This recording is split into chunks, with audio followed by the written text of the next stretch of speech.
வணக்கம். எல்லாரும் எப்படி இருக்கீங்க? நல்லா இருக்கீங்களா? அண்ட் உங்களோட ரீடிங் பயணம் எப்படி போயிட்டுருக்கு? ஒருவேளை நீங்க இப்ப படிச்சு முடிச்சுட்டேன், அடுத்து என்ன புக் படிக்கிறதுன்னு தெரியல, யோசிச்சுட்டு இருக்கேன், இல்ல குழப்பமா இருக்கு, இப்படிலாம் யோசிச்சீங்கன்னா, கண்டிப்பா இந்த வீடியோ உங்களுக்கு யூஸ்ஃபுல்லான ஒரு வீடியோவா இருக்கும்னு நான் நெனைக்கிறேன். பிகாஸ் இன்னைக்கு நாம ஒரு கலெக்டிவான தமிழ்ல இருந்து ஒரு 10 புக்க உங்களோட ஷேர் பண்ணிக்க போறேன். இந்த புக் வந்து யாரோ எனக்கு ரெக்கமெண்ட் பண்ணது, யாரோ எனக்கு சொன்னது, இல்ல வீடியோல பார்த்தது அப்படின்லாம் கிடையாது. நான் படிச்சு எனக்கு ரொம்ப அதுல பிடிச்சிருந்த ஒரு 10 தமிழ் புக்க தான் உங்களோட ஷேர் பண்ணிக்க போறேன். நீங்க இப்பதான் நம்ம சேனலுக்கு புதுசா வந்திருக்கீங்கன்னா மறக்காம சப்ஸ்கிரைப் பண்ணிடுங்க. புக் ரிலேட்டடான வீடியோஸ் எல்லாம் சீக்கிரமாவே உங்களை வந்து ரீச் ஆகும். அண்ட் நீங்க ஆல்ரெடி சப்ஸ்கிரைப் பண்ணிருந்தீங்கன்னா மறக்காம இந்த வீடியோக்கு ஒரு லைக் பண்ணிடுங்க. Welcome to narrated by Sara and நான் உங்க சாரா. ரீடர்ஸை பொறுத்தளவுக்கு ஒவ்வொருத்தரும் ஒவ்வொரு மாதிரி இருப்பாங்க. சில பேர் ஒரு மாசத்துல 10 புக் படிப்பாங்க, ஒரு சில பேர் ஒரு வருஷம் ஆனாலும் ஒரே ஒரு புக் தான் படிப்பாங்க, இன்னும் சில பேர் மாசத்துக்கு ஒரு புக் இல்ல பிடிச்ச ஒரு புக் அப்படின்னு படிப்பாங்க. ஸோ இதுல வந்து நான் 3வது ரகம்னு சொல்லலாம்.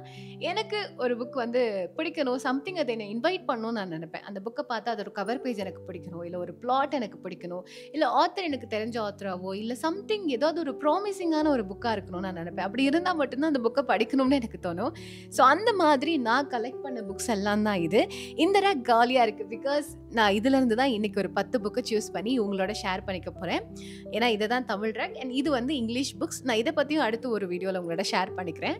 இப்போது எனக்கு பிடிச்ச அந்த 10 புக் என்னங்கிறத முதல்ல ஷேர் பண்றேன். தமிழ்ல ரொம்ப ரொம்ப ஃபேமஸான ஒரு ஆத்தர் இவர்.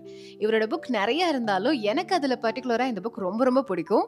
ஒரு மனிதன் ஒரு வீடு ஒரு உலகம். எழுத்தாளர் ஜெயகாந்தன் அவர்களுடையது. இந்த புக் எனக்கு பிடிச்சதுக்கு காரணம் வந்து, அதாவது ஒரு கதை அப்படின்னா நல்லவங்களும் இருப்பாங்க கெட்டவங்களும் இருப்பாங்க அப்படிங்கிற மாதிரி தான் இருக்கும் இல்லையா? அந்த கான்செப்ட் அப்படியே முழுக்க முழுக்க உடைச்சு ஒரு புக்கு இல்ல ஒரு கதை ஃபுல்லா நல்லவங்களாவே இருந்தா அந்த கதை இப்படி இருக்கும், சூப்பரா இருக்கும், அதை கூட நம்ம ரசிக்க முடியும் அப்படின்னு சொன்ன ஒரு புத்தகம் இது. எனக்கு இந்த புக் வந்து எனக்கு ரொம்ப ரொம்ப பிடிச்ச ஒரு புத்தகம். ஸோ நீங்க யாராவது தமிழ்ல எனக்கு புக் படிக்கணும், பிகினரா இருக்கேன் அப்படின்னு நினைச்சீங்கன்னா இந்த புக் தான் நான் உங்களுக்கு முதல்ல ரெக்கமெண்ட் பண்ணுவேன். ஒரு மனிதன் ஒரு வீடு ஒரு உலகம், ஜெயகாந்தன் ஐயா அவர்களுடையது. 2வது அவரோட புக் தான். இப்போ நான் சொன்னேன் இல்லையா, அதுக்கு அப்படியே ஆப்போசிட்டான ஒரு புக். எல்லாருமே பாசிட்டிவா இருந்தா, பாசிட்டிவ் எண்டிங் இருந்தா, எல்லாமே பாசிட்டிவா இருந்தா அந்த புக் அப்படி இருக்கும். இல்லை எல்லாமே கொஞ்சம் நெகட்டிவா இருந்தா மறுபக்கமும் லைஃப்ல இருக்கு அப்படிங்கிற மாதிரி சொல்ற ஒரு புத்தகம் தான் ஜெயகாந்தன் ஐயா அவர்களுடைய அடுத்த புத்தகம், ஒரு வீடு பூட்டி கிடக்கிறது அப்படிங்கிறது. இதுல வந்து இது வந்து ஒரு நாவல், ஒரே ஒரு ஒருத்தருடைய ஸ்டோரியே கண்டினியூ ஆயிட்டு இருக்க மாதிரி இருக்கும். ஆனா இது வந்து கலெக்டிவா நிறைய பேர்த்துடைய ஸ்டோரிஸ் இருக்கும். பிகாஸ் இதோட முதல் கதை வந்து 1957 ஸ்டார்ட் ஆச்சு அப்படின்னா அடுத்த கடைசி கதை வந்து 1971 அந்த மாதிரி முடியும். ஸோ அந்த மாதிரி நிறைய கதைகள் சேர்ந்த ஒரு தொகுப்பா இருக்கும். ஸோ அந்த புக்கு ஒரு மஸ்ட் ரீட் புக் தான். அடுத்து இந்த புக்கு வந்துட்டு ஒரு சோஷியல் மெசேஜ் இருக்கிற புக்குன்னு சொல்லலாம். சில விஷயங்களை பற்றிலாம் பேசவே கூடாதுன்னு சொல்லுவாங்க இல்லையா? அதுவும் முக்கியமாக உடல் சார்ந்த தேவைகளை பற்றி பெண்கள் பேசக்கூடாது, ஆண்களும் பெண்களும் சேர்ந்து பேசக்கூடாது, என் கணவன் மனைவியே பேசக்கூடாதுங்கிற மாதிரி நிறைய ரூல்ஸ் இருக்கும் பார்த்தீங்களா? அதெல்லாம் பேசாமல் இருந்தால் என்னெல்லாம் நடக்கும், அது ஒரு பெண்ணுக்கும் ஆணுக்கும் என்ன மாதிரி தேவை, அந்த மாதிரி ஒரு விஷயத்த தெளிவாக சொன்ன ஒரு புத்தகம் தான் கழிவறை இருக்கை, எழுத்தாளர் லதா அவர்களுடையது. ஸோ இந்த புக் கண்டிப்பாக நிறைய பேர் படிக்க வேண்டிய புத்தகம் தான். அடுத்ததா நான் முதல்ல தமிழ்ல இவரோட ரைட்டிங்ல படிச்ச ஒரு புத்தகம், ரொம்ப ரொம்ப ரொம்ப ஃபேமஸான ஒரு ஆத்தர். இவரோட சயின்ஸ் ஃபிக்ஷன் நாவல் தான் நான் படித்தேன், பேசும் பொம்மைகள், எழுத்தாளர் சுஜாதா அவர்களுடையது. இந்த புக்கு தான் நான் வெரி ஃபர்ஸ்ட் டைம் ஒரே ஒரு நாள்லயே படிச்சு முடிச்சேன். அந்த அளவுக்கு எனக்கு ரொம்ப பிடிச்சிருந்துச்சு. ரொம்ப ஃபாஸ்டா அந்த கதை நகர்ந்துகிட்டே இருக்கும். இந்த கதை இந்த பக்கம் போது நம்ம யோசிக்கிறதுக்குள்ளேயே அது எங்கெங்கேயோ போயிடும். ஆனா ரொம்ப இன்ட்ரெஸ்டிங்கான ஒரு புத்தகம். ஸோ தமிழ்ல ஒரு சயின்ஸ் ஃபிக்ஷன் நாவல் நீங்க படிக்கணும்னு நினைச்சீங்க அப்படின்னா கண்டிப்பா இந்த புக் படிங்க. அடுத்தும் அவருடைய ரைட்டிங்லயே எனக்கு ரொம்ப பிடிச்சமான ஒரு புத்தகம் இதுதான், ஸ்ரீரங்கத்து தேவதைகள். இந்த புக் வந்துட்டு நிறைய பேர் ரெக்கமெண்ட் பண்ணி கண்டிப்பா கேள்விப்பட்டிருப்பீங்க. ஏன்னா அந்த அளவுக்கு வர்த்தான ஒரு புத்தகம் இது. அந்த புக் நீங்க படிக்கிறீங்களோ இல்லையோ டெஃபினட்டா இந்த புக்கை படிங்க. ஏன்னா இந்த புக் எனக்கு இன்னும் ரொம்ப பிடிச்சிருந்துச்சு. பிகாஸ் இது வந்து எழுத்தாளர் அவருடைய ஊர்ல இல்ல அவரோட தெருவுல ஒவ்வொரு மனிதர்களையும் மீட் பண்ணியிருப்பாரு இல்லையா சின்ன வயசுல, அவங்கெல்லாம் எப்படி இருந்திருப்பாங்க, அவங்களுக்குன்னு ஒரு கதை இருந்தா அந்த கதை எப்படி இருக்கும் அப்படிங்கிற மாதிரி ஒரு புத்தகம் இது.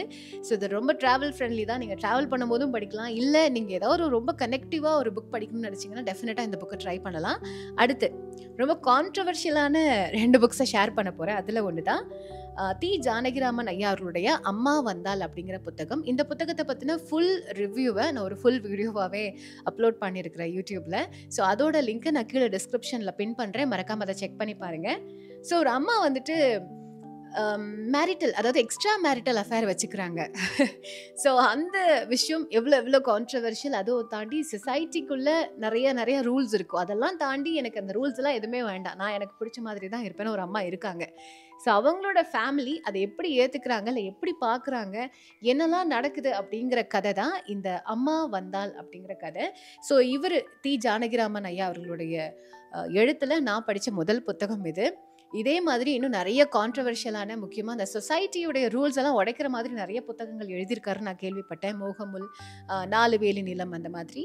ஸோ அதில் எனக்கு இந்த புக் ரொம்ப பிடிச்சிருந்துச்சு. ஃபஸ்ட்டு ஸ்டார்டிங்கில் ரொம்ப ரொம்ப ஸ்லோவாக போன மாதிரி இருந்துச்சு. ஆனால் போக போக படிக்க படிக்க அவர் சொல்லியிருந்த கருத்து ரொம்ப ஆழமானதாக இருந்துச்சு. அண்ட் இவர் கண்டிப்பாக உங்களுக்கு நிறைய பேருக்கு தெரிஞ்சிருக்கும். ரொம்ப பிடிச்சமான ஒரு எழுத்தாளர் இல்லை கவிஞர் அப்படின்னு சொல்லலாமா, நான் முத்துக்குமார் அவர்களுடைய கவிதைகள். இதில் நிறைய கவிதைகள் இருக்கு. பட்டாம்பூச்சி விருப்பவன், நியூட்டனின் 3ஆம் விதி, குழந்தைகள் நிறைந்த வீடு, ஆனா அவனா, என்னை சந்திக்க கனவில் வராதே, இந்த மாதிரி நிறைய கவிதை புத்தகங்கள்லாம் இருக்கு இல்லையா, அதெல்லாம் தொகுத்து ஒரு புத்தகமா இதில் ரிலீஸ் பண்ணியிருக்காங்க. ஸோ அடுத்து இன்னொரு கான்ட்ரவர்ஷியலான புத்தகம் சொல்லியிருந்தேன் இல்லையா, இந்த புக் தான் அது.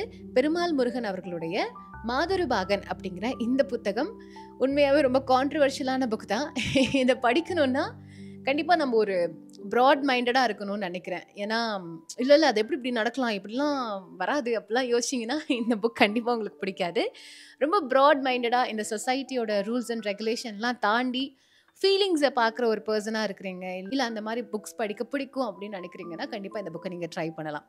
அண்ட் அடுத்து இப்போ நான் சொன்ன புக்ஸ்லேயே எனக்கு ரொம்ப ரொம்ப ரொம்ப ரொம்ப பிடிச்ச ஒரு புக். இதில் வந்து பெருசாக இதெல்லாம் சோஷியல் மெசேஜ் இருக்குது, அதெல்லாம் சோஷியல் மெசேஜ் இருக்குது அப்படின்லாம் கிடையாது. இது முழுக்க முழுக்க கம்ப்ளீட்டாக ஒரு நாவல்.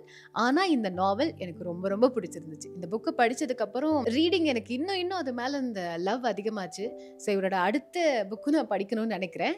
ஸோ அந்த ஆத்தர் யார் அப்படின்னா சு வெங்கடேசன் அவர்களுடைய வீர யுகநாயகன் வேல்பாரி அப்படிங்கிற புத்தகம். இந்த புக்கு நான் வந்து 2022 முடித்தேன்னு நினைக்கிறேன். ஆனால் என்னோடய ஃபேவரட் புக் இது.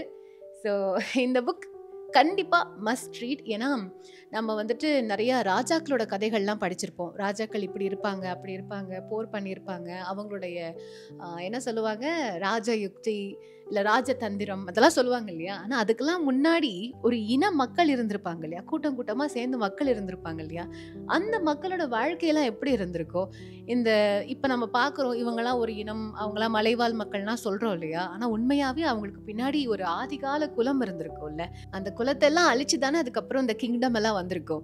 ஸோ அது எப்படி வந்திருக்கும் அப்படிங்கிற ஒரு கற்பனை கதை ப்ளஸ் இந்த மாதிரி இருந்திருக்கலாமோங்கிற மாதிரி நிறையா ரிசர்ச் பண்ணி இவர் எழுதியிருக்காருன்னு நான் கேள்விப்பட்டேன். ஸோ எனக்கு இந்த புக் ரொம்ப ரொம்ப ரொம்ப ரொம்ப பிடிச்சமான ஒரு புத்தகம். ஸோ என்னோட ஃபேவரட்டான ஒரு புத்தகம். நல்ல கம்ப்ளீட்டான ஒரு நல்ல நாவல் படிக்கணும், ஒரு ஃபீல் குட்டான நாவல் படிக்கணும்னு நினச்சிங்கன்னா இந்த புக் படிங்க. அண்ட் இப்போ 2 ஃபாரின் ஆத்தரோட தமிழ் வெர்ஷன் புக் ஷேர் பண்ணலான்னு நினைக்கிறேன். இது ஒரு தமிழ் எடிஷன் 2 புக்ஸுமே. ஒன்று வந்துட்டு காதல்னா யாரோ சொல்லுவாங்க அவங்களோட புக்ஸ் படிங்க, இவங்களோட புக்ஸ் படிங்கன்னு. ஆனால் இவங்க புக் படிங்க, கண்டிப்பாக தெரியும் காதல்னா என்னென்னு. வெண்ணிற இரவுகள், ஆத்தர் ஃபியோதர் தஸ்தேயெவ்ஸ்கியோடது. ஸோ இங்கிலீஷில் ஒயிட் நைட்ஸ் அப்படின்னு இருக்கும். அண்ட் அடுத்து வந்துட்டு ஒரு செல்ஃப் ஹெல்ப் புக், பவுலோ கோலோ அவர்களுடைய ரசவாதி த அல்கெமிஸ்ட் அப்படிங்கிற புத்தகம். இது ரெண்டுமே நான் தமிழில் தான் படித்தேன். எனக்கு மோஸ்ட்லி தமிழில் படிக்க இன்னும் கொஞ்சம் எனக்கு ஃபாஸ்ட் ரீடிங் நல்லா வரும் இங்கிலீஷை விட. ஸோ அதனால் எனக்கு இந்த 2 புக்ஸ் ரொம்ப பிடிச்சிருந்துச்சு. நான் 10 புக்ஸ் சொல்லியிருந்தேன், ஆனால் ஆல்மோஸ்ட் ஒரு 11-12 புக்ஸ் ஷேர் பண்ணிக்கிட்டேன்னு நினைக்கிறேன். ஸோ இதில் உங்களுக்கு என்ன புக் பிடிச்சிருந்தது, அடுத்து நீங்கள் என்ன புக் படிக்கலான்னு நினைக்கிறீங்க அப்படிங்கிறத மறக்காமல் கமெண்ட்டில் சொல்லுங்கள். அண்ட் இது வரைக்கும் நான் சொன்ன புக்ஸில் வேறு ஏதாவது படிக்க வேண்டிய புக்கை நான் மிஸ் பண்ணியிருக்கலாம், அந்த புக் நீங்கள் படிச்சிருக்கலாம், அது ரொம்ப ரொம்ப இன்ட்ரெஸ்டிங்காக இருக்கலாம். ஸோ அந்த மாதிரி புக்ஸ் இருந்தாலும் நீங்கள் அதை எனக்கு மறக்காமல் கமெண்ட்டில் ஷேர் பண்ணுங்கள், நானும் அதை தெரிஞ்சுக்கிறேன். இன்ஸ்டாகிராம்லேயும் நரேட்டட் பை சாரா அப்படிங்கிற பேரில் ஆக்டிவாக இருக்கிறேன். ஸோ நீங்கள் அங்கே வந்து மெசேஜ் மூலமாகவும் உங்களுடைய புக் ரெக்கமெண்டேஷன்ஸை என் கூட ஷேர் பண்ணிக்கலாம். அண்ட் இப்போ நான் ஷேர் பண்ண புத்தகங்களில் ஒரு 2-3 புத்தகத்தை நான் ஆல்ரெடி ஒரு ஃபுல் ரிவ்யூவாகவே யூடியூப்பில் ஷேர் பண்ணியிருக்கேன்.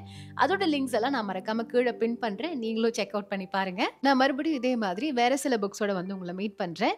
அது வரைக்கும் நான் அப்லோட் பண்ணுற வீடியோஸ்லாம் உங்களை வந்து ரீச் ஆகணும் அப்படின்னா மறக்காமல் இந்த சேனலை சப்ஸ்கிரைப் பண்ணிவிடுங்க. அண்ட் இந்த வீடியோ உங்களுக்கு பிடிச்சிருந்தா ஒரு லைக்கும் ஷேர் பண்ணிவிடுங்க. Until then, signing off, this is Shara. Bye.